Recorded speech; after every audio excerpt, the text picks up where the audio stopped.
boys and girls, it's Miss Lisa, the art teacher. Welcome back to my table of art. Today I'm going to talk to you about graffiti. We're going to create our own graffiti art. Did you ever take chalk and write on the sidewalk? Well, when you did that, you created graffiti art. Yes, you did, because you're an artist and you didn't even know it. So we're going to create graffiti art, but we're going to do it on paper because we're not going to go out on the sidewalk and do it. We're going to do it in class today. I've sent everybody paper that looks like this, or you got black pieces of paper. Either or, it's going to work, but I gave you a choice. I've also sent you some shapes in sponges, hearts, squares, and some triangles. We're going to use them to create some of our graffiti art. Now, I made one with tempera paint, but today I'm going to use watercolor. And let's see if that works as well, because not everybody has tempera paint, but most people do have watercolor. So we're going to try it with the watercolor. I'm also sending little pieces of colored paper. These are going to act as pieces of chalk in our art, and we're going to give them a look that's like three-dimensional by adding shadows and highlights. And I'll show you how. So that goes to our crayons. We're going to need a black crayon, and we're going to need a white crayon or a white piece of chalk. I don't know if you can see, but I have one of those graffiti arts hanging up on my whiteboard right now. And if you look at the top of my finger, the one that's wiggling, there's some graffiti art right there. Here's my heart, my square, and my triangle, and two pieces of chalk that are three-dimensional. So how about we get started with our graffiti art on the sidewalk? So first thing I'm going to do is I'm going to bring it down to my table so you can see what I'm doing, okay? So let me get my helping hand and bring you on down. Come on down, kids. Okay, so here I am. Here's my table of art. Okay, so now what I want to do, I'm just going to fold this into thirds. See how I just folded that piece? I didn't fold it in half. I only folded it in a third of the way, and I'm going to fold the other one over. Doesn't have to be perfect, and then we're going to open it. The reason I did that is because we're going to use those folds as a guideline for where we're going to draw the cracks in the sidewalk. And I'm only going to use a white crayon to create the cracks. So where you have your fold, trace over that fold with a white crayon. So it looks something like that. Can you see it? Okay, now the next thing I want to do is I'm going to have to prep my paint. Remember, we should be using tempera paint, but I'm going to see if we can do this with the watercolor. So of course I need some water. Oh, excuse me. Something just went up. Oh, excuse me. Something just went up my nose. Okay, so what I'm going to do is I'm going to start with this beautiful purple paint. And I'm going to put it all on my paper plate here. And I want to get a lot of it on because I'm going to dip my sponge into here. And I want to make sure that it gets it all. Then what I'm going to do is I'm going to take my sponge and I'm going to actually dip it in the water to wake it up. Look what I did. I dipped it right in the water.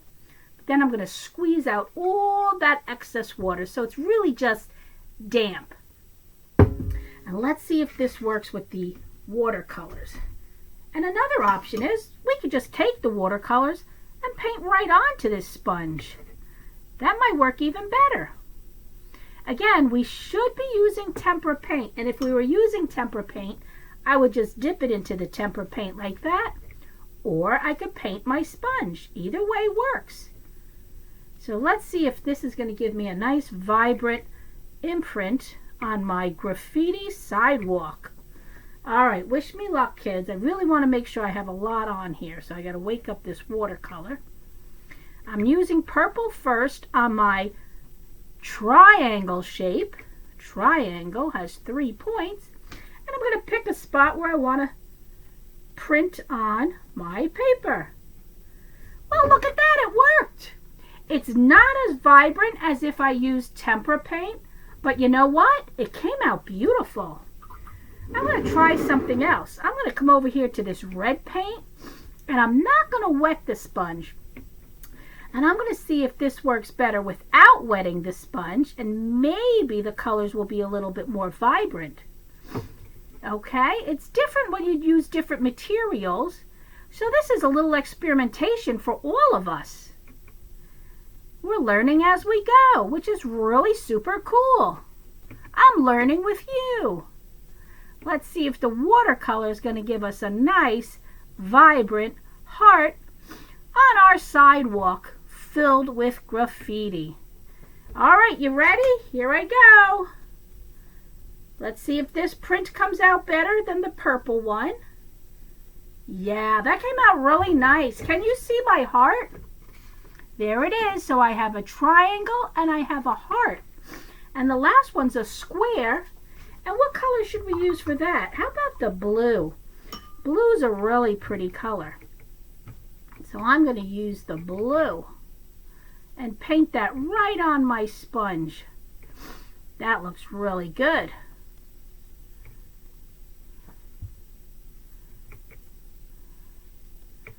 We're painting it right on the sponge. Good job. And I think the fact that I'm not wetting the sponge, I think that's better because it's making the color a little bit richer. So here we go on our last section, and we're going to press hard, and we got a great imprint of the blue shape. Turn it right side up. And I think I might revisit the purple triangle and add a little more purple to that. Really thicken it up on this sponge just so it's a little bit more vibrant. So I think I'm better off leaving the sponges dry. Okay, ready? Let's see if this makes it a little bit darker. Yes, it did. Okay, so we have our three shapes on our sidewalk. So now let me put these aside, clean my brush off. Now remember I was telling you we're going to add some chalk to our graffiti sidewalk? So let's take out our first piece of chalk, and on one side we want to add like a shadow. So I'm just going to draw a line real close to the edge of this chalk. Doesn't have to be on the edge, but pretty close. See how I did that? And on the opposite side, I'm going to use the white to create a highlight. And this is going to give the illusion of three-dimensional chalk as it lays on the sidewalk. And I'm going to do the same with my other pieces of chalk. Now you could do as many pieces of chalk as you want.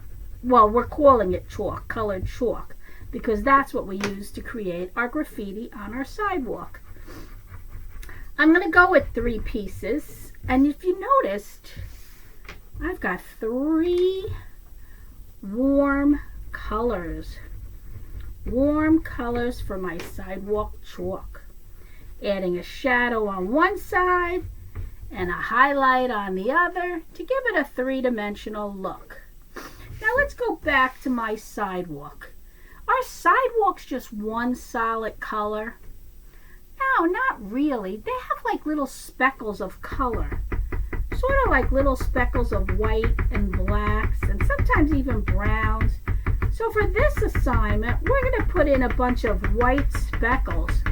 And this is going to do, what this is going to do is add some texture to our sidewalk. And I'm just making dots after dot after dot, and there's no right or wrong on how many dots you want to throw down on your sidewalk.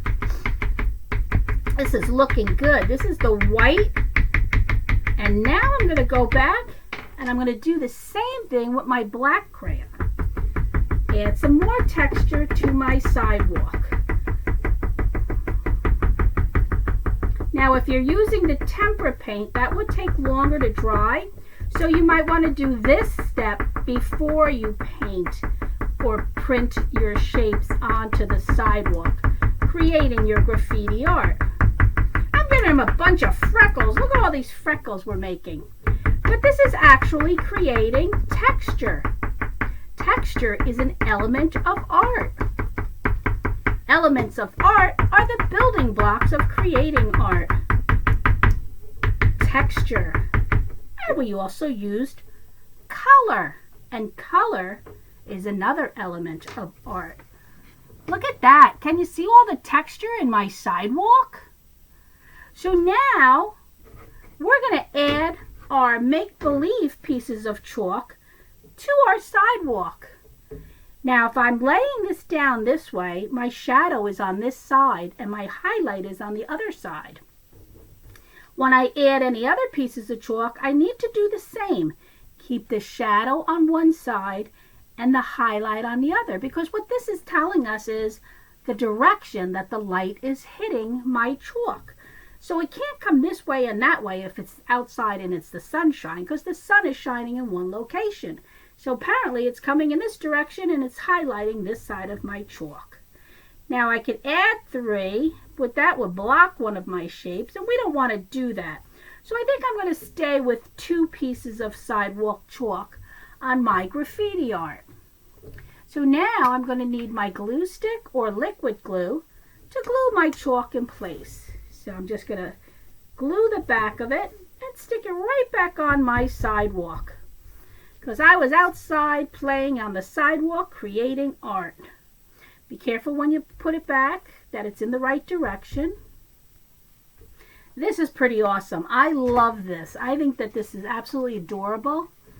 This is graffiti art, sidewalk graffiti art. And you are graffiti artist. What do you think of that, guys? Take your time, make a few, switch your shapes with each other, switch your colors with each other, and just have fun with this. This is a fun project, and I know you're going to enjoy it. Learn your shapes, your square, your heart, your triangle. Learn how shadows and highlights give that 3-dimensional appearance, like it's real. You can almost pick it up. Our little dots of white and black created texture on our sidewalk. And the lines, you know, step on a crack, break your mother's back, tic-tac-toe, 3 in a row. You know how that song goes?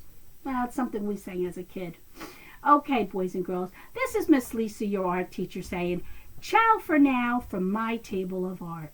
Miss you guys. Hope you enjoy this and have a great holiday. Bye-bye.